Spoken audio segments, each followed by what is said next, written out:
Well, this is a story about three tailors, a princess, and a bear. Seriously. There were once three tailors, two men of sort of middle years, who were very good at their craft, and a young lad who was just an apprentice and was still learning the craft of tailoring. And it came to their ears that there was a princess who had said that she would marry anyone who could solve a riddle. And all three of them thought, well, solving a riddle, that doesn't sound too difficult. Sure, we can do that. So they set off. But the older two men said to the apprentice, I don't think you'll be able to do this, lad. I think you should leave it to us. Nevertheless, the three of them spoke to the princess and asked, well, what is the riddle? And she said, it is to tell me the two colours of my hair. And the men thought, well, that's really easy. And the first man said, well, your hair is both black and white. And the princess said, no, that's not the answer. The second man said, well, if your hair isn't both black and white, your hair must be both fair and chestnut.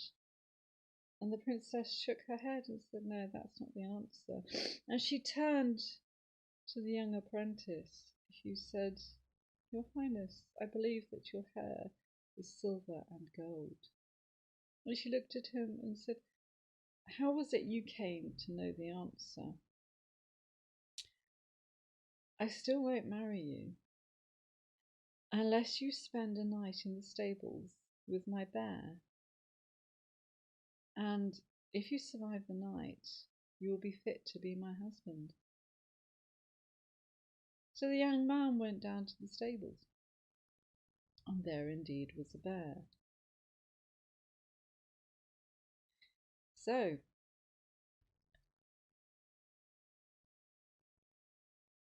first of all, the young man took from his pocket some walnuts, placed them in his mouth, and cracked the shells. He had very strong teeth.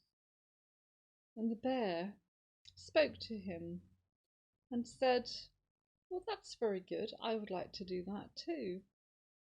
But the young tailor gave the bear not walnuts, but stones. And so when the bear tried to bite down on the stones, of course he couldn't open them anything like as easily as the young tailor had opened the walnuts. And perhaps he even broke his teeth. And then the tailor took his fiddle and began to play. And the bear was so entranced by the tailor's fiddle playing that he began to dance. And he danced for some time. And then the bear looked at the fiddle and said, is it difficult to play that? The tailor said, well, no, it's quite easy really. Look, I just take the fingers of my left hand and put them on the strings, and my right hand just saws the bow. I could teach you if you like, but first of all, I will have to find some scissors and cut down your claws, because your claws will damage the fiddle. But the bear nodded and said he would wait while the tailor went to fetch the scissors.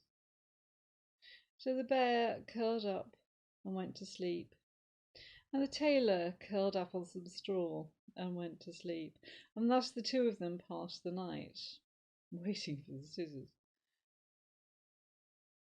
The next morning, the princess was horrified to see the young tailor standing outside the stables. And, of course, she had to agree to marry him. So later that day, The two of them rode off to church in a carriage. And the two older tailors, who were people of bad heart, stood and watched them with a terrible sour look on their face. But they cheered when they saw the bear running along behind the carriage. And the princess said, "There, you see, you didn't tame the bear after all." But the tailor had one trick left. He opened the carriage window and stood on his head, so his legs were hanging out of the carriage window. And he said to the bear, "You see this vice," meaning his two legs. "If you don't behave and you don't go away, I will put you back in the vice." And with that, the bear simply loped away. So the tailor married the princess and never did finish his apprenticeship. As to what became of the bear, the story doesn't tell, but I like to think that the bear escaped and lived happily back in the woods. It's difficult to know what that story really means by a bear. Of course, the time when these stories were being circulated and being told, there would have been, there would have still been wild bears in Germany, but it is also a name, sometimes a title given to a strong man. Arthur, as in King Arthur, of course, does mean bear. Beowulf can be translated as bear because the BEO of Beowulf can be translated as bee, as in honeybee. The same pun on B and B works in Old English. HBO is I am, so it can mean I am wolf, but wolf could mean leader. Certainly could mean war leader.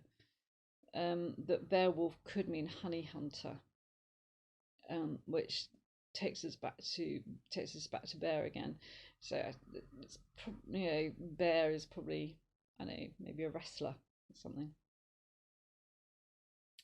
There are, of course, still places in the world where bears are abused by bear baiting, and there are bears who are taught to dance. And of course, the way that they are taught to dance is incredibly cruel. So there is a link to the World Society for the Protection of Animals, and there's some information on there about the work that they're doing to protect bears. So let's hope that the bear in the story was really simply a name for a wrestler. Really, I hope so. I think so. Lovely. And I'll see you again soon.